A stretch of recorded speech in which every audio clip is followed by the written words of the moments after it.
Good evening, South Florida. This is meteorologist Erica Delgado with a look at your upcoming Sunday.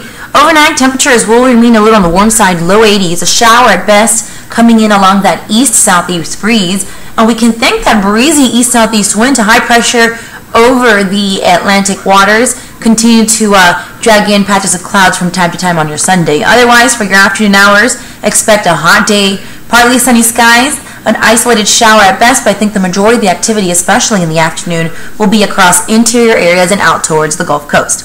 But then come the start of the upcoming work week, we begin to see some changes in the forecast.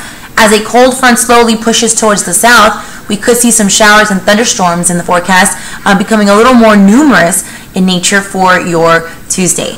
In the meantime, for your Sunday, we'll be waking up to warm conditions, low 80s, an isolated shower coming in on that breeze. Otherwise, I think your Sunday will be a beautiful one to definitely take advantage out there. And for my beachgoers, if you're planning on hitting the beach on Sunday and soaking up that sunshine, temperatures will be reaching into the lower 90s in the water, mid 80s. Of course, because of that breezy east-southeast wind, moderate risk of rip currents will remain a threat for Atlantic beaches from Miami-Dade and as far north as Orlando.